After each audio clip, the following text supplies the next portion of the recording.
Здравствуйте, уважаемые слушатели! Меня зовут Давид Туганов. Я являюсь экспертом в области инновационного и креативного мышления. На этом курсе мы не только изучим, но и применим дизайн мышления. И вы узнаете, почему он считается навыком будущего, как организовывать групповые обсуждения проблем и как находить эффективные идеи. На первом видеоуроке я расскажу про метод именно дизайн мышления и почему он так эффективен. Почему так много компаний и стран в мире берут его на вооружение? Второй видеоурок будет посвящен инструктажу работы в электронной доске мира.ком. И нашим главным инструментом будут стикеры, но не бумажные, а виртуальные. И уделив всего лишь 15 минут видеоуроку, вы откроете для себя очень эффективный многогранный инструмент коллективной работы. Ну а в-третьих, на всей неделе проектного очного обучения я со своей командой буду с вами работать в интерактивном режиме проектного обучения. Что же такое проектное обучение? Это означает, что 2 дня для вас не будет лектора с презентациями. Мы с вами будем работать в мини-группах. И у каждой группы будет своя тематика. Если вы пропустите теоретические блоки по тематике «Зеленая экономика» и «Низкоуглеродное развитие», то, к сожалению, вы не сможете в полной мере проучаствовать на групповой работе. Также, если вы заранее не пройдете видеообучение по работе с электронной доской, вы также, к сожалению, не сможете полноценно участвовать в рабочей группе. Выделите всего лишь 30 минут своего времени, чтобы подготовиться к своей прокачке. Поверьте, скучно не будет. Вперед! На знакомство с инструментами будущего! В этом видеоуроке мы с вами ознакомимся с методологией дизайна мышления и как можно использовать этот метод для решения проблем. Начнем с того, что у нас есть некая задача или проблема, и нам хочется найти оптимальное решение. Может так случиться, что идей или решений больше, чем одна. А может случиться еще такая ситуация, что мы на самом деле мы не решали проблему, а мы думали о следствии, да, скажем так, о причине данной проблемы. И в данном случае мы задаемся, а как нам найти вот эту корневую проблему? Да? Как врачи не лечат симптомы, они пытаются найти причину болезни и, соответственно, ее решить. Так и мы в формате решения проблем должны понять, где же у нас первоисточник. Возникает 3 открытых вопроса. Первый вопрос. Как найти наиболее важные проблемы? Как найти причину, а не следствие проблем? И как с ограниченными ресурсами, время, деньги, люди, эффективно решить проблему либо задачу? Давайте рассмотрим в подробностях концепцию про дизайн мышления. Что это такое? В первую очередь, дизайн мышления используется для поиска инновационных решений, когда у нас неопределенная ситуация. И очень важный главный принцип человекоцентричности. То есть мы фокусируемся на потребностях людей с учетом существующих возможностей. Как говорят многие руководители, большинство сходится к мнению, что это навык будущего, который должны овладеть абсолютно большое количество людей. Если посмотреть на ландшафт мировой, то можно заметить, что все компании, которые конкурируют в поисках инноваций, давно взяли на вооружение данный метод. Что он им дает? Во-первых, можно решать нетривиальные проблемы. Можно находить различные инновации. Самое главное, инновация приходит не в виде работы каких-то внешних консультантов, а эти инновации идут от внутреннего коллектива. То есть люди, сотрудники, работники, используя данный метод, генерируют очень хорошие идеи и анализируют проблему. Также дизайн мышления используется для поиска, тестирования идей, гипотез, особенно если возникает необходимость протестировать так называемых в полях с потенциальными клиентами, партнерами или другими стейкхолдерами. И для получения обратной связи касательно данной гипотезы либо идеи. Если посмотреть на финансовые показатели, то компании, которые внедрили дизайн мышления, в среднем на 200% и более прибыльней, чем аналогичные компании, которые данный метод не используют. Если посмотреть на динамику внедрения и обучения дизайна мышления в топовых бизнес-школах, то можно заметить, что большинство из них, но так называемые топ-10 именитых школ, уже довольно-таки давно в свои программы включили данную дисциплину. Стоит отметить, что дизайн мышления имеет три ключевых компонента, и мы с вами на двухдневной практической практике будем работать именно используя эти три компонента. Первый компонент – это команда. Наибольший эффект дизайн мышления для команды, когда представлена разнородная команда. В нашем случае у нас представители из разных стран, из разных городов, из разных государственных органов. Это как местные исполнительные органы, так и центральные государственные органы. Это позволит нам посмотреть на проблемы, связанные с зеленой экономикой, с разных точек зрения. Что касательно пространства, то если бы мы с вами работали в формате офлайн, то у нас вот был бы формат справа. То есть у нас было бы открытое пространство, мы работали бы со стикерами, у нас были флипчарты. Мы с вами работаем удаленно, и у нас будет аналог этого пространства. Будем работать в электронной доске мира. Ощущение будет такое, что мы находимся все как будто в одной комнате, и у нас также будут стикеры, только не бумажные, а электронные. И третий компонент – это процесс, проходя который мы получим желаемый результат. В дизайн мышления он представлен несколькими этапами. Первый этап – это эмпатия, когда мы понимаем потребности, мы понимаем боли наших стейкхолдеров, наших клиентов, наших граждан. Затем мы пытаемся фокусироваться, определить, где именно, где какая боль, где острая, где причина, где следствие. Когда мы определяем системные проблемы, ключевые, мы можем приступать к генерации этих решений. И когда у нас появляется большой массив этих идей, мы начинаем уже дальше на следующем этапе выбирать эти идеи, используя различные технологии.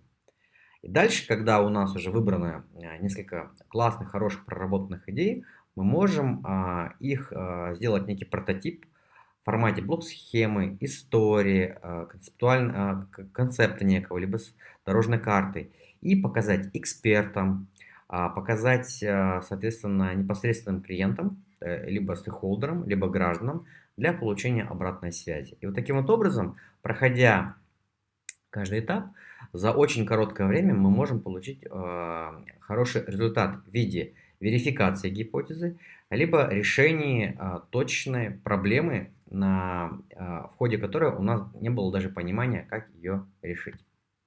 Есть определенные правила и принципы, ключевые правила, которые стараются исследователи придерживаться, группы, когда внедряют технологии дизайна мышления. Это первое, ни в коем случае не бояться ошибаться. То есть правило такое в дизайне мышления: чем чаще вы ошибаетесь, тем лучше. Лучше ошибиться на этапе проектирования, обсуждения, чем когда у нас уже будет готова концепция, программа, некий продукт, пойдут инвестиции, да, и спустя полгода, год мы начнем наступать на некие грабли. Мы принимаем неопределенность. В существующих реалиях неопределенность, она усилилась и будет усиливаться. Поэтому мы здесь довольно-таки гибкие. Мы ни в коем случае не критикуем друг друга. Думать руками означает правило, что мы стараемся прототипировать, писать на стикерах, составлять списки, то есть разгружать свой мозг в данном случае на стикеры.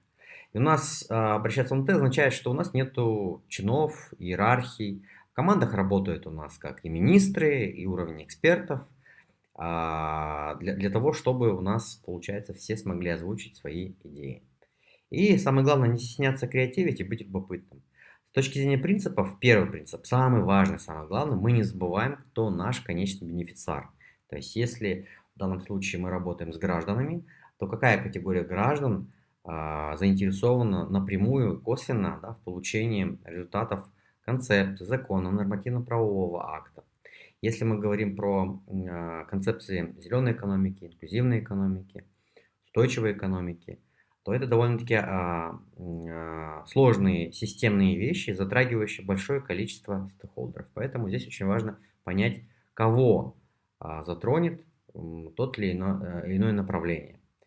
Не бояться экспериментировать, получать, давать обратную связь, не сбиваться с процесса, то есть проходить по методике дизайн мышления согласно алгоритму.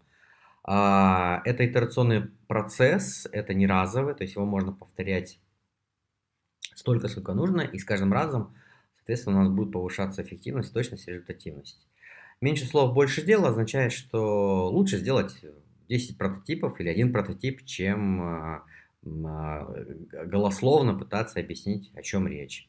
И вовлекать означает, что мы не только сидя в кабинете, думая в голове, как же решить проблему, допустим, граждан, мы вовлекаем этих граждан на этапе обсуждения, инициации проблемы, либо задачи, либо проекта. И вот как пример могу привести интересную адаптацию в компании Google, как они применили в себя дизайн мышления. Как вы знаете, компания Google — это IT-компания, это крупнейший холдинг, который производит 1000 программных продуктов в год. По крайней мере, такая статистика у них была. Но, соответственно, как вот эти все разработки, приложения, внутренние приложения, снизить расходы, повысить эффективность, минимизировать риски, компания внедрила дизайн мышления. И у них что получилось? У стандартного цикла разработки первый этап — это у меня есть идея, потом, соответственно, программисты делают программное обеспечение, запускают, получают обратную связь от пользователей. В данном случае, что сделали сотрудники компании Google, они получали обратную связь на этапе, когда еще была только идея. В нашем плане это как будет выглядеть? В стране разрабатывается некая стратегия, концепция, нормативно-правовой акт. Она дальше согласовывается у различных ведомств. Проходит процесс утверждения, ратификации, запускается. И тут случается говорит, выкатываются арбузы, либо наступаем на грабли. Да, соответственно, документ дорабатывается, возвращается и так далее. То есть вот здесь мы теряем очень много времени. Какая-то категория граждан может выпасть, либо какие-то интересы мы можем не учесть. В силу специфики некоторых факторов, может быть, времени не хватало, может быть, не хватало экспертности. Или же мы просто проглядели на этапе разработки какие-то мелочи, которые вот в быту, в жизни, да, в силу сложности, комплексности у нас вылезли. То есть применяя дизайн мышления на этапе разработки, то есть еще мы не начали ратифицировать, согласовывать, утверждать. В самом начале мы привлекаем наших бенефициаров, стейкхолдеров, коллег по цеху, в том числе разработчиков, и на этом этапе сразу, получается, получаем обратную связь. Понимаем, там ли у нас проблемы, те ли задачи мы решаем. И здесь принцип человекоцентричности, он у нас вот на первом месте, то есть сразу автоматически включается. Что такое человекоцентричность? Это фокус на потребности и ожидания людей на всех этапах разработки и внедрения решений. Есть довольно-таки интересная комичная иллюстрация, да, которая как бы показывает этот принцип. Представьте, что родители долго выбирали красивую, классную карусельку для своего ребенка. Да. Аллегория такая, что родитель — это организация или родитель — это государство. А ребенок, в данном случае, клиент, либо потребитель, либо граждан. И вот глазами, получается, как бы родителя каруселька классная, музыкальная, дорогая, да, продуманная. Но глазами клиента, глазами потребителя или граждан он может воспринимать ее по-другому. Поэтому довольно-таки часто, вне зависимости, это государственный орган, квазигосударственный, корпорация или стартап, вот эта вот ошибка довольно-таки распространена. То, что глазами создателя мы можем видеть не то, что видит наш конечный стейкхолдер и бенефициар. Мы с вами за 2 дня с фасилитаторами изучим, применим в прикладном плане несколько инструментов. Инструмент 2 алмаза, матрица приоритизации и диаграмма Вена. Кратко пройдусь по каждому инструменту. Инструмент 2 алмаза называется так, потому что визуально он похож на таких как бы два, как бы, two diamonds на английском языке называется методика, да, два ромба, два алмаза. Первый алмаз — это алмаз проблем, второй алмаз — алмаз решений. Мы здесь используем механику переключения нашего мышления. Дивергентное, конвергентное, так называется, но мы будем по-простому называть расходящее мышление, исходящее. И вот эти алмазы у нас повторяются. Как это работает? Мы в формате тихого штурма, то есть когда каждый из вас в группе, в группе будет 10 человек, вы в индивидуальном плане, не общаясь, не мешая, погружаясь в собственное сознание, так называемые свои чертоги разума, продумывайте проблемы, рисковые моменты, блокирующие факторы по направлению, по которым ваша группа будет работать. И это на протяжении 5 либо 10 минут будет процесс индивидуальный, поэтому называется это тихий штурм. Громкий штурм — это уже вам знакомый процесс, когда вы коллективом будете обсуждать и проделывать определенные работы в коллективе. То есть здесь вы будете голосовать, группировать, кластеризировать и так далее. Итогом у вас появится несколько проблем от 1 до 3 важных из всего массива. Ну, допустим, у вас будет 40 проблем, и вы выберете одну. И далее мы применяем второй алмаз, алмаз идей, алмаз решений в формате снова тихого шторма. То есть вы фокусироваться уже будете на конкретную одну проблему, либо несколько. Допустим, топ-3 проблемы, которые вы посчитаете необходимо будет решить. И также у вас появится массив различных идей и предложений, и переключение на громкий штурм вы выберете тоже лучшее соответствующее решение. Вот этот инструмент называется два алмаза, очень распространенный, очень эффективный инструмент в решении проблем. У любой проблемы она, как правило, в нашем плане она комплексная, она системная. Да? За раз ее не получится как бы решить. Есть вот выражение замечательное, слон надо есть по частям. И вот применяя технологию два алмаза, мы нашего слона, да, делим, соответственно, по частям. То есть фасилитаторы вас сопроводят по процессу, и когда в формате тихого шторма и в формате громкого шторма у вас появятся вот такие вот стены проблем, проблемные стены, сгруппированные, выверенные, кластеризованные. Таким вот образом мы с вами увидим очертания, да, ландшафт нашей проблемы. И здесь в силу вступает принцип Парето. Многие знают этот принцип по принципу, что 20% усилий дают 80% результата. Но забывают, что есть вторая его часть. Наоборот, 80% усилий могут дать 20% результата. Поэтому, зная принцип и применяя инструмент два алмаза, категоризацию, группировку и голосование, мы определяем визуально и экспертно, что здесь для нас будет являться вот этим принципом Парето, где вот эти 20% проблем создают, да, скажем так, вот, остроту данной проблемы. На данном слайде вы видите пример из одной фасилитационной сессии группы, где были определены 3 важные проблемы из Т-матрицы. И в данном случае это будет результатом первого алмаза, то есть 3 проблемы первого алмаза. Второй инструмент, которым некоторым из вас может быть знаком из области тайм-менеджмента, управления эффективности, дизайн-мыслители называют матрица Эйзенхауэра, матрица приоритизации. То есть мы с вами будем идеи генерировать также в тихом штурме, а в громком штурме мы с вами будем их приоритизировать по данной матрице. Она довольно-таки эффективна в работе, и я рекомендую вам ее использовать не только на этом обучении, но вообще в карьере, в жизни в том числе. Первая ось – это ось эффекта, то есть здесь мы распределяем идея, какой эффект она даст для решения, допустим, проблемы. Вторая ось – это ось скорости, как можно быстро ее решить. И в данном случае у нас идеи будут распределены в первом квадранте, во втором, в третьем и в четвертом заголовке вы видите, что означает каждый квадрант. И квадрант номер один, любимый квадрант государственных и квазигосударственных организаций, так называемые быстрые победы. А квадрант номер 4 это системные улучшения. Это долгие проекты, больше года, 3, 5 лет и выше, но они дают очень большой системный эффект. Идеи из квадрата номер 4, соответственно, они не дают эффект, они долго делаются, как правило, они реализовываются в портфеле инициатив с наименьшим приоритетом.